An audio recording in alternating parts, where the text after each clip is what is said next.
Right, well, we are out today. We've been filming, we've been doing a bit of bait filming today for Spotted Fin.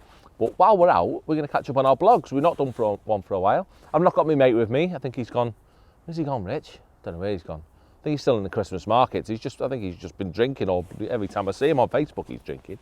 But anyway, what I've been doing the last few months, I've been doing a bit of fishing. It's been good. I've not been doing any coaching. We knocked that on the head for a month. But I've been fishing a few matches. I fished the second round of the Catch 'em All Media League at Tunnel Barn, which was fairly good. I'll have a quick chat about that in a minute. I fished a few open matches at Lingmere Fisheries. I fished a few open matches at Mescar, and I fished a pairs match at Edinburgh. So I've been quite busy. I've fished at least a dozen matches in the last month, so it's been really good, and we've been really lucky with the weather. It's been proper mild over Christmas. We've had no bad stuff yet. So on the whole, the fishing's been fairly good. So I've been quite happy. So I say first one, let's have a chat about Tunnel Barn. It was a bit of a frustrating one for me, that. I drew 39, no I didn't, I drew peg 2. I drew peg 2 on extension, which is just on the straight next to the car park. And I was quite happy. There'd been some fish in that area leading up to it. I'd caught some fish, or people had caught some fish in that area last time, just to the left of where I was. Peg 39, 37, they'd been the area that the fish had been shoaled up previous. So I was a bit worried about them. But on a whole, I was happy. I think Bennett had been on my peg the first round, and he'd come third with 70 odd pounds, so dead happy.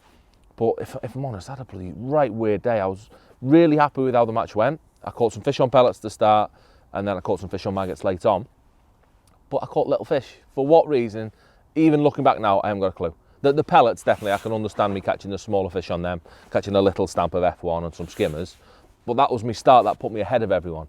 But then switching to maggots on my alternative lines, which is where you generally have a good run late on, I caught the same stamp of fish again. I caught these much smaller, almost new type F1, sort of a pound and a half, while those around me caught the great big creatures, the 2.5, even 3 pound fish. And I got beat. I think I ended up about 6th in section with me mate Jamie. Jamie Howson won the section, sorry. He was on 37. He caught a load of fish on dob bread. He had about 70 pound. And then, there were several high 50s, and I come in with 55 pound. I was really, really disappointed. I felt I fished a good match, but unfortunately, stamp was on a bit of a bad size. It was a bit less than everyone else, but excuses out the window. On to the next one and all that. After that, I fished a pairs match. I went to, again with Jay Howson, I went to Herringbrook, fished a pairs match, and we drew, what did we draw on that one? We drew peg 1 on a canal for Jay, which I really didn't fancy because he was up against all the stick-ups, peg 9, he had no chance, to be fair, unless it fished really, really poorly and it was a 20 pound day, then he had no chance. There was no way he's going to win, but you never know. He still went to his peg because it had potential to be bad. I drew 15 on Match Lake, which is a weird one. Going back a couple of years ago, I actually went out with Rich filming. It was a video for MAP that we fished a match in a festival there, and I drew the same peg. I drew 15 then, which is a great summer peg, but it's a really, really moody winter peg, so I didn't know what to believe what was going to go on. I didn't know if I was going to get a bite, to be honest. So I kept things really simple because it was horrible. The wind was blowing at me. And I fished a maggot feeder to the island. I never had a bite on that for an hour and a half, chucking that about. And then randomly, I'd almost give up, and I thought I'll catch some roach. So I went to 14.5 metres with maggots, and in 4 chucks, I caught 4 carp for 40 pound, which is crazy. I'd never believed that I'd have even caught anything there. I thought I was going to blank. So I caught 4 great big uns, and then the rest of the match, I caught 4 more great big uns, a couple down the edge and a couple more long, for a really, really, really weird match. I think I had 9 fish for 85 pound, 86 pound, which was lucky enough. That won the lake, but I shouldn't have ever won. That was, if anything, that was just getting lucky more than anything. That I don't know what had gone on. I think a cormorant might have been on the lake. I'd heard that in the morning a cormorant had been swimming around the lake, and I think it might have moved some fish about. So that's why there was a gang of creatures in front of me. So I got lucky on that one. So unfortunately, as expected, Jay struggled on that one. He ended up with, he had a decent weight. He had 30 pound or 29 pound, which I took at the start off that peg. But as expected, I think he came about 5th or 6th in section. He had no chance of beating the peg. So we just lost out on that one. I think, who won the match? Jason Brown and Brad Parks won that. So 2 nice lads. I was made up for them. That was nice to see them win. So they were my 2 decent competitions that I fished over Christmas. After that, so I'm back at Mescar. So I'm loving in fact, loving isn't the right word. I'm liking the fishing at Mescar at the minute. It's ever so frustrating, but there's fish to be caught. It's very difficult to win because they are shoaled up at the 2 ends of the lake, or they seem to be shoaled up quite a bit at the 2 ends of the lake. But there's still fish to be caught, and there's fish to be caught feeding, more importantly. So I'm being able to introduce a little bit of bait and catch fish. But what's really like the lesson I'm learning more than anything over this year at Mescar in particular is that despite it being, it's a really coloured venue. I mean, it has quite a big lake, so it gets a lot of wind on it, so it gets stirred up really, really easy. And because it gets stirred up, it keeps its colour. But despite that, often when you feed your bait, the fish intercept your bait on the way through. You'll feel like there's nothing in your peg, but you'll tap some micros in the peg, lay your rig in, and you'll get an indication, as if they're obsessed with just taking the vast majority of the feed on the settle. That's when you're most likely to get an indication of the fish are going to come into your peg. And you've really got to understand that and work with that to catch fish. So if you're not being in and out, really positively coming in and out, feeding little bits of bait all the time and constantly laying your rig in, you catch very, very little. Even though you feel there's nothing whatsoever in your peg, it's amazing how often them fish are just hanging off or they're just watching what's going on, but you don't get to bite until you spur them into a bit of action. So I've been playing about with rigs and feeding a lot there, a lot of light rigs. I've been swapping about with hook baits as well, just playing with different hook baits to give myself a slower fall, just to try and capitalise on the way these fish are feeding. So that's really interesting at the moment. I'm quite liking me fishing at Mescar. I just need to draw a bit better. So with it being a rover, you've got to be in the first 5 or 6 picks to get on them ends of the lake. And hopefully we'll get there soon. I'm definitely due one. But so lastly, I've been, where else have I been? I've been Lingmere, which has been nice. Somewhere I very, very rarely get to go. I've been there twice over Christmas. I got to fish 2 matches. We had a bit of a knock-up. Me and all my mates went there. And I fished the Open last Saturday as well. And both times, I've drawn the stack, to be honest. It's been brilliant. I've drawn peg 5 on a match lake, which I had a great day catching £75. I'll tell you what's worth mentioning on that one. It's at Lingmere, there's a lot of edge fishing that goes on. Lots of weed beds down the edge, sort of in between every peg there's a bit of a reed bed. And the fish definitely live in them. When it's warmer, they come in to have a feed, even in the winter months, all these great big F1s. And I definitely made a massive mistake fishing tight up to the weed bed. Because not thinking it's probably 3 foot deep at the points I chose to fish and it's just sloping away. But by going tight to the weed bed, I messed up because I put myself fishing on a nasty bottom. There was definitely a lot of like old weeds or who knows what down there. It was just a nasty bottom lake bed. So when the fish actually turned up, I was finding it very difficult to get clean bites. There were lots of fish in my peg. I was getting little movements all the time, but I wasn't getting a clean bite. Whereas if I'd have just been thought about it a little bit more and come towards me to almost in front of the peg, where I'd have had a much cleaner bottom because the keep nets had been in there, I'd have definitely got a lot more bites. They've been able to pick my bait out so much better, which is a mistake I won't make again on there. I do feel I got a few more bites by going tight to the weed bed, but really I should have come off it and I'd have got nicer bites. I'd have caught a few more fish as a result, and that's something I'll take into my fishing in the summer as well. I need to think more about where I'm fishing to make sure I'm fishing on a nice bottom and it's not all nasty. But so I had a great day at Lingmere on the match lake. I caught, what did I catch on there? I caught £75 and the next on the feeder. I caught loads of fish on the feeder. So I had that good run down the edge on maggots. And lastly, I fished the Open this Saturday there and I drew the epicenter on the bottom lake, which is 49 on the bottom lake. And it's a right weird peg this, because the whole of the bottom lake is sort of 4 foot deep on the area that we fished the match, 3 to 4 foot deep. And it's good, you still catch plenty of fish over there, but there's one random corner where all the silt gets pushed there because of the prevailing wind and because the aerators, the position of the aerators, they make the silt gather in sort of one corner of the lake, quite a big area. But this one area of the lake, it's probably 18 inches deep, which for any other lake I went to in the winter, I dread drawing there. You'd never want to be in 18 inches of water when you've got all this deeper water everywhere else.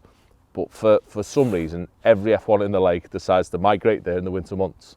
And that's where I've been. It's been a crazy day, just simply fishing, say 18 inches deep on the bottom in water that I'd imagine if I stood on top of my float, I'd be able to see the bottom. Definitely, it's so clear and so shallow there, but it's solid. Every F1 wants to be there, and I've had a great day catching £85, catty and maggots, and I've had some even shallow. Even in 18 inches, I've probably caught some about 10 inches deep, which is crazy for this time of year, but that's what we go fishing for those special days that now and again we get in the winter if the drawing arm's being nice to us. Right, so that was pretty much me match results covered, but what I want to talk about, I'm not going to talk about, I just want to show you, if you like, what I'm learning at Mescar. So that's my obsession at the minute, is understanding how them flipping fish are feeding, because they're driving me mad. And definitely what I found best is, bearing in mind this is a nice big open water lake, it is very, very, very susceptible to wind, so it doesn't have to move about either trying to cling onto your pole or tow. It moves about a lot, so I've got to My rigs have got to be slightly heavier than they'd be if I were to fish nice foley through the water rigs here. You know what I mean? A nice sheltered, if you like, snake lake venue, completely different. But what I'm finding, if we start at bottom end, has been so important, even in this winter. When you think, in years gone by, I've been obsessed with bite detection in big shot down the bottom, showing what's going on. Here, I can't do that, because if I fish great big heavy shot, or at Mescal, I can't do that. Because with big heavy shots, they sink too quick, they make my bait sink nastily, and I don't get a bite. I mean, it doesn't look natural to the fish, so they don't have it. So really, I've got to think about things like that. So firstly, I've got to think about my hooks, making sure I use the lightest gauge possible hook for the type of bait I'm going to present. Obviously, I need an eyed hook if I'm going to fish a hard pellet, and also because I'm catching carp, I'm catching proper fish, but I still need the lightest possible gauge I can use. So I'm still playing about with that. I'm not fixed on the hook. I'm still playing about, but I'm after really light gauge hooks. That's making a difference to me fishing. And then secondly, the bottom end, I'm fishing really light, just 2 number 12 stocked. I find by having a nice flat shot, it sinks slower than a round shot would, because it's a bit more resistant. It's only a fraction, but every little bit helps. And that's getting me a few bites at the end. I mean, it's nice. I've still got a nice big heavy pellet on the bottom, but the bottom, those 2 bottom shots are sinking ever so slow in that bottom foot, 2 foot, depending on how far I spread them out. And that's what's getting me my bites, because the fish aren't right up in the water, they're just off the bottom intercepting my feed. So I need that bottom 2 foot to come in lovely and gently, and that's what's getting to me bite. And then above that, so in the typical case, I'm going to have 5 foot of water, which this rig's actually left over from the weekend.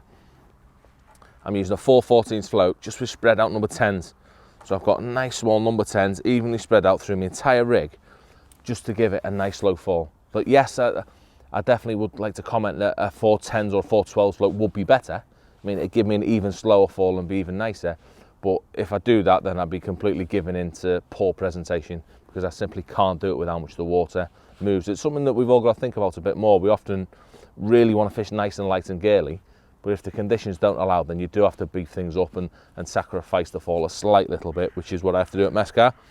So I've got that nice little strung out shot in all the way through my rig, nice positive line, 0.17 as well, because I feel like that helps even. Having a nice thick line also helps it a bit more resistance as it sinks. And I've got my usual 4/14s, a nice positive, olive bristled carbon stem float. So carbon, I've spoken about it a million times on these videos that we've done. It is so important to use a carbon when fishing through the water, because it just shows things up so much better. It follows your weight all the way through the water, and you see bites as they happen, instead of getting funny indications instead of proper bites. So that's definitely me go-to float at the minute at Mescal, that's showing up nice and clearly at the worst venue in the world for seeing your float. So at least these I could just about see me float. Lastly, this is something I've definitely got to talk about. This, I've been at Matrix now, what, 2-3 months? I'm obsessed with this green stuff. Yeah, it's the first time I've used the slick stuff. I've not used slick until I went to Matrix. I'd played with it a couple of times coaching, but I'd never ever had to go at it myself. I'm definitely still very limited in what I've played with, because I've only been there for the win, so I've not had to go with the carpy sort of stuff yet, if you like. But this green stuff, it's phenomenal. It does I've never known an elastic that covers such a wide range of possibilities. I've used this for my skimmers and my F1 fishing short at Tunnel Barn when it's been difficult with lines of down to 0.8, and it's beautiful for that. It gets them in and gets them out really quick, but without being too powerful. But at the same time, I use it for all my carp at Mescal, which is fish from 1 to 6 pound. I mean, a lot of 4, 5, 6 pound fish that are still pulling, because it's still nice and warm. It's phenomenal. Without doubt, have a go and blame it all on me if you don't like it, but I promise this is the best multi-purpose elastic I've ever used in my life, and up to now it seems nice and hard wearing as well. I've had no issues with any fraying or anything breaking. Definitely worth a go. Have a little, that's me tip of the month, without a doubt, is me green slicks the one to go to. But other than that, that's been about it for the month. Say next month I've got, what have I got coming up? Bit of a quieter one next month, not too many big matches. I've got one more round of Tom's League, which is towards the end of the month, which I'm looking at. I'm out with me crazy mate. Me and Andy are out filming again next week, which I'm really looking forward to. It'll be nice to see Andy again and get a lot of YouTube content done, which you'll have to look for. We're having a bit of a mess about doing a few daft things next week. But other than that, yeah, it's the same as usual. Try and get a few more matches, and fingers crossed this weather will hold up. Get a bit more good winter fishing, but we'll see how it goes.